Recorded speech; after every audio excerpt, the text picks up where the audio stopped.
Livro Compreendendo a Unção, de Kenneth Hagin. Seção 2. A unção sobre os dons do ministério. Capítulo 5. Os quíntuplos dons do ministério. A palavra de Deus funcionará com ou sem unção. Nem por isso, no entanto, deixa de existir unção sobre aqueles que Deus chamou e separou para o ministério. O Espírito Santo é o mesmo, mas os tipos de unção para ocupar determinados cargos na obra de Deus são diferentes da que já está normalmente dentro de cada cristão. Com a unção especial, é claro, temos mais capacidade de ensinar, pregar e realizar outras tarefas ministeriais. No Antigo Testamento, somente os profetas, sacerdotes e reis eram ungidos. Ao lermos a seção 1, observamos que Jesus ocupava os quíntuplos cargos do ministério listados no Novo Testamento. 1. Apóstolo. 2. Profeta. 3. Evangelista. 4. Pastor. 5. Mestre. A palavra de Deus ensina que há outros dons, como o de socorros, por exemplo, mas os quíntuplos ministérios parecem ser os essenciais. Em 1 Coríntios, capítulo 12, e Romanos, capítulo 12, estão listados os demais dons do ministério. Certamente, virá sobre nós a unção para ocuparmos essa tarefa, se formos chamados a exercê-las. 1 Coríntios 12, 28. E a uns pôs Deus na igreja, primeiramente, apóstolos, em segundo lugar, profetas, em terceiro, doutores, depois, milagres, depois, dons de curar, socorros, governos, variedades de línguas. Romanos 12, versos 6 a 8. De modo que, tendo diferentes dons, segundo a graça que nos é dada, se é profecia, seja ela segundo a medida da fé, se é ministério, seja em ministrar, se é ensinar, haja dedicação ao ensino, ou o que exorta, use esse dom em exortar, o que reparte, faça-o com liberalidade, o que preside, com cuidado, o que exercita misericórdia, com alegria. Podemos desempenhar mais de um ministério, mas precisamos descobrir em que posição estamos e qual é exatamente o nosso dom. Também é importante sermos submissos ao Senhor. Só assim Deus irá usar-nos para sermos vitoriosos em nossa vocação. O Pai Eterno não chamou a todos para fazer a mesma coisa. Às vezes, nós, pastores, tentamos ser o homem dos 7 instrumentos, que acaba não dominando nenhum deles. Procuramos fazer tarefas demais, aplicando-nos insuficientemente a cada uma delas, e não temos unção para isso. As pessoas caem em dificuldades por esse motivo. Procuram trabalhar em um cargo para o qual Deus não as chamou. Fazem alguma coisa apenas para imitar outra pessoa. E isso é muito perigoso. Lembro-me de algo que vi acontecer com o irmão Howard Carter, um mestre talentoso e muito fiel a Deus. Não o conhecia pessoalmente, até ter a oportunidade de ouvi-lo pregar uma vez no Texas. Depois do culto, eu o cumprimentei. Ele estava com aproximadamente 70 anos naquela ocasião e viveu até passar dos 80. Enquanto conversávamos, uma mulher foi até ele e pediu: Irmão Carter, pode orar pela cura da minha filhinha? Ele respondeu: Peça a minha esposa que ore pela menina. Deus não me usa muito nesse aspecto, mas quase todas as pessoas em que ela impõe as mãos ficam curadas. Quanto a mim, A maioria das que impõem as mãos sobre elas recebe o batismo com o Espírito Santo. É uma boa combinação de fé entre um casal, não é verdade? Naquela mesma noite já o tinha visto levar 19 pessoas para uma saleta, dizer-lhes poucas palavras e ministrar-lhes com a imposição de mãos. No mesmo momento em que foram tocadas, todas começaram a falar em línguas. Pouco depois ele explicou: esse é o meu ministério, no qual tenho a unção. Já com relação à minha esposa, é o de impor as mãos sobre os enfermos.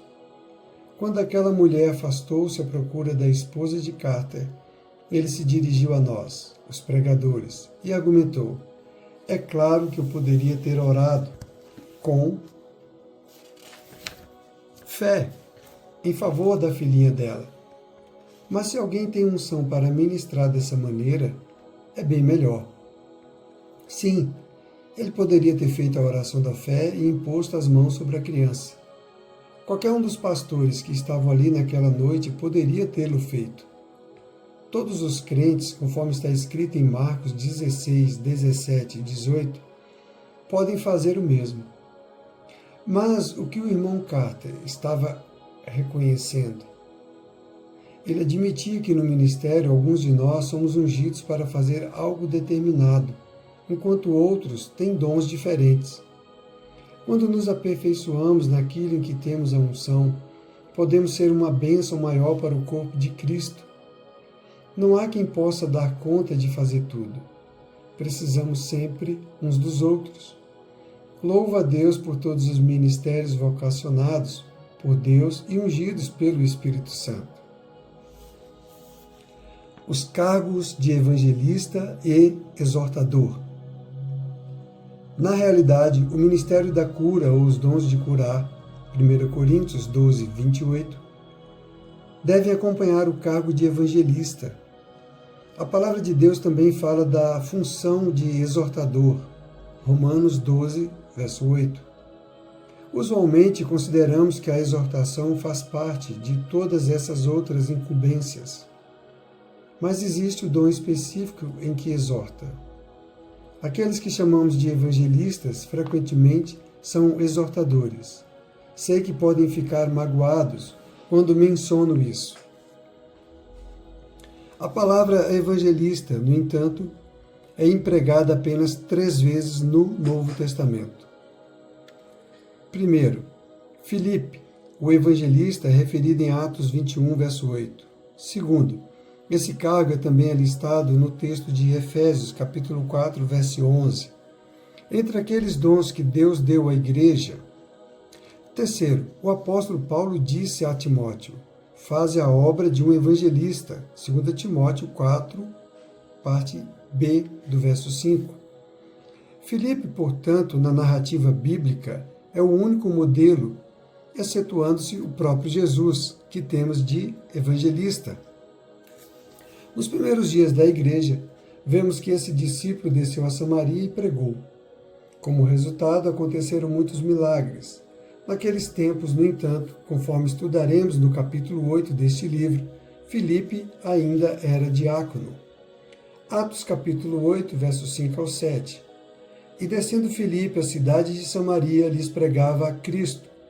E as multidões unanimemente prestavam atenção ao que Filipe dizia, porque ouviam e viam os sinais que ele fazia, pois que os espíritos imundos saíam de muitos que os tinham, clamando em alta voz, e muitos paralíticos e coxos eram curados. Não há dúvida de que Filipe tinha a unção do Espírito Santo.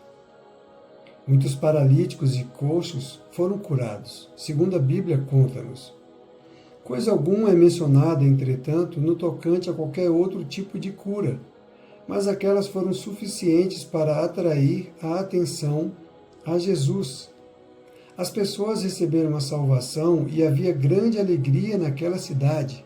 Atos 8, verso 8. Note que nem todas as pessoas foram curadas. O versículo 7 diz que muitos tiveram a saúde restaurada. Se todos os enfermos tivessem sido curados, a Bíblia teria declarado esse fato. As Santas Escrituras dizem a respeito do ministério do nosso Senhor. E percorria Jesus toda a Galiléia, ensinando nas suas sinagogas e pregando o evangelho do reino e curando todas as enfermidades e moléstias entre o povo. Mateus 4, verso 23. É muito interessante notar como o Filho de Deus ministrava. Gostaria de ter tempo suficiente para citar os pormenores.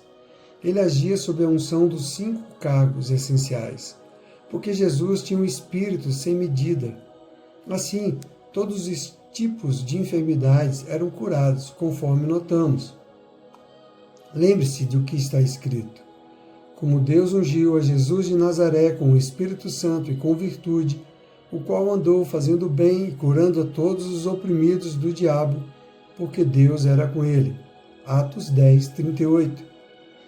Mesmo assim, qualquer mestre ou pregador poderia ensinar a palavra de Deus e as pessoas poderiam crer em Jesus, ser salvas e curadas sem qualquer transferência da unção. Fica claro que é o Espírito Santo quem unge o mestre e o pregador. Ministrar com o poder da unção, no entanto, é coisa diferente. Deus usa as pessoas de modo diferente. Note que no ministério de Filipe, os espíritos imundos saíam e muitos paralíticos e coxos eram curados. Atos 8, verso 7. Por quê? Porque Filipe tinha o dom para ministrar somente naquelas áreas de cura. Todos os estudantes do nosso Centro de Treinamento Bíblico Rema já leram o clássico de F.F. Bosworth, Christ the Healer Christ. Cristo, aquele que cura. Conheci Bosworth e conversamos. Ele tinha 77 anos. Na última ocasião em que estivemos juntos, mas olhando para ele, as pessoas imaginariam que tivesse 55 anos. Ouvi-o em uma campanha de um obreiro. Bosworth ensinava durante o dia e o outro pregador ministrava nos cultos da noite. Bosworth dizia: aqueles que têm os problemas de audição ou até mesmo tiverem o tímpano removido por cirurgia, venham à frente e eu lhes imporei as mãos e para serem curados. Ao receber aquela oração, todas as pessoas ficaram livres das doenças que as atormentavam. Em nossa conversa, ele explicou: não sei, nem posso dizer porquê, mas Deus usa-me dessa forma. Normalmente, nunca deixo de levar a cura ao surdo, ou a quem teve a audição danificada. Deus coloca até um novo tímpano em quem fez operação para extraí-lo. Bosworth foi revestido pelo Espírito Santo para ministrar naquela área. Quando ele declarou não compreender o fato, comecei a pensar: por que ao surgir algo que não compreendo, costumo ficar estudando dia e noite, queimando as pestanas, até descobrir a resposta? Minha natureza é assim mesmo. Nós, pastores, comparávamos nossas experiências nas convenções da Voz da Cura, que eram realizadas durante o grande reavivamento da cura divina. Certo pregador tinha muito sucesso ao curar surdos mudos. Outro disse: não me lembro de ter havido um só surdo ou mudo curado durante o meu ministério, mas quase todos os cegos sobre os quais imponho as mãos recebem o milagre. Por outro lado, o pastor que conseguia a cura dos surdos mudos não se lembrava de uma única vez em que um cego tivesse sido curado por meio de suas orações. Na comparação entre nossas experiências, descobri que consegui mais curas de cancerosos, principalmente quando apresentavam tumores, do que todos os demais pastores juntos. Naqueles dias, raramente deixava de obter sucesso, pois o meu dom estava justamente alicerçado nessa área.